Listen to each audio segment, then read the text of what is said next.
अरे दुष्ट, मैंने दिक्पालों से जल भरवाया और तू एक राजा का मुझे सोया सुनाता है। यदि तेरा मालिक, जिसकी गुणगाथा तू बार बार कह रहा है, संग्राम में लड़ने वाला योद्धा है। हरे राम राम राम हरे हरे, हरे कृष्ण कृष्ण कृष्ण हरे हरे। आइए, श्री रामचरितमानस लंका कांड चल रहा है और रावण और अंगद का संवाद चल रहा है। तो फिर वह दूत किस लिए भेजता है? शत्रु से प्रीति संधि करते उसे लाज नहीं आती? पहले कैलाश का मथन करने वाली मेरी भुजाओं को देख, फिर अरे मूर्ख वानर, अपने मालिक की सराहना करना। रावण के समान सूरवीर कौन है, जिसने अपने ही हाथों से सिर काट काट कर अत्यंत हर्ष के साथ बहुत बार उन्हें अग्नि में होम दिया।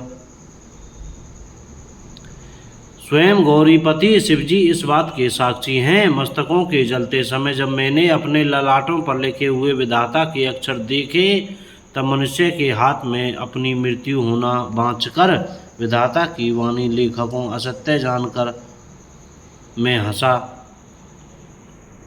इस बात को समझकर सिमरन करके भी मेरे मन में डर नहीं है, क्योंकि मैं समझता हूँ कि बूढ़े ब्रह्मा ने बुद्धि भ्रम में ऐसा लिख दिया है। अरे मूर्ख, तू लज्जा और मर्यादा छोड़कर मेरे आगे बार बार दूसरे वीर का बल कहता है। अंगद ने कहा, अरे रावण, तेरे समान लज्जावान जगत में कोई नहीं है। लज्जाशीलता तो तेरा सहज स्वभाव ही है। तू अपने मुंह से अपने गुण कभी नहीं कहता। सिर काटने और कैलाश उठाने की कथा चित्त में चढ़ी हुई थी, इससे तूने उसे 20 बार कहा। भुजाओं के उस बल को तो तूने हृदय में ही टाल छिपा रखा है, जिससे तूने सहस्त्रबाहु बलि और बाली को जीता था। जय सिया राम। अरे मंदबुद्धि, सुन, अब बस कर। सिर काटने से भी क्या कोई सूरवीर हो जाता है? इंद्रजाल रचने वाले को वीर नहीं कहा जाता, यद्यपि वह अपने ही हाथों अपना सारा शरीर काट डालता है। अरे मंदबुद्धि, समझ कर देख, पतंगे मोहवश आग में जल मरते हैं, गधों के झुंड बोझ लाद कर चलते हैं, पर इस कारण वे सूरवीर नहीं कहलाते। अरे दुष्ट, अब बतबड़ा मत कर, मेरा वचन सुन और अभिमान त्याग दे। हे दशमुख, मैं दूत की तरह संधि करने नहीं आया हूँ। श्री रघुवीर ने ऐसा विचार कर मुझे भेजा है। कृपालु श्री राम जी बार बार ऐसा कहते हैं कि सियार के मारने से सिंह को यश नहीं मिलता। अरे मूर्ख, प्रभु के उन वचनों को मन में समझकर याद करके ही मैंने तेरे कठोर वचन सहे हैं, नहीं तो तेरे मुंह तोड़कर मैं सीता जी को जबरदस्ती ले जाता। अरे अधम, देवताओं के शत्रु, तेरा बल तो मैंने तभी जान लिया जब तूने सोने में पराई स्त्री को हर चुरा लाया। तू राक्षसों का राजा और बड़ा अभिमानी है, परंतु मैं तो श्री रघुनाथ जी के सेवक, सुग्रीव का दूत, सेवक का भी सेवक हूँ। यदि मैं श्री राम जी के अपमान से न डरूं, तो तेरे देखते देखते ऐसा तमाशा करूं कि तुझे जमीन पर पटक कर तेरी सेना का संहार कर और तेरे गांव को चौपट नष्ट भ्रष्ट करके, अरे मूर्ख, तेरी युवती स्त्रियों सहित जानकी जी को ले जाऊं। गुरु जय सिया राम। यदि ऐसा करूं तो इसमें कोई बड़ाई नहीं है, तो भी इसमें कोई बड़ाई नहीं है।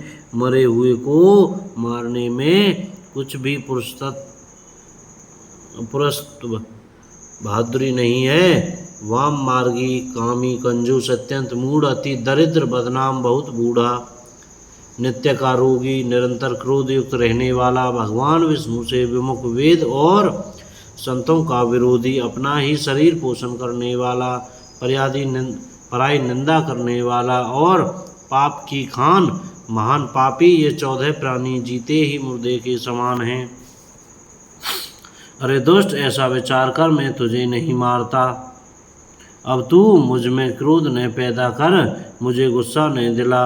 अंगद के वचन सुनकर राक्षस राज रावण दांतों से होठ काटकर क्रोधित होकर हाथ मलता हुआ बोला, अरे नीच बंदर, अब तू मरना ही चाहता है, इसी से छोटे मुंह बड़ी बात कहता है। अरे मूर्ख बंदर, तू जिसके बल पर कड़वे वचन बक रहा है उसमें बल, प्रताप, बुद्धि अथवा तेज कुछ भी नहीं है। उसे गुणहीन और मानहीन समझकर ही तो पिता ने वनवास दे दिया।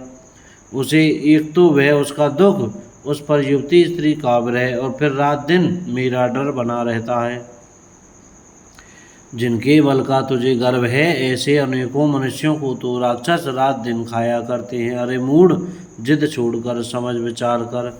जब उसने श्री राम जी की निंदा की तो तब तो कपिश्रेष्ठ अंगद अत्यंत क्रोधित हुए, क्योंकि शास्त्र ऐसा कहते हैं, जो अपने कानों से भगवान विष्णु और शिव की निंदा सुनता है उसे गोवध के समान पाप होता है।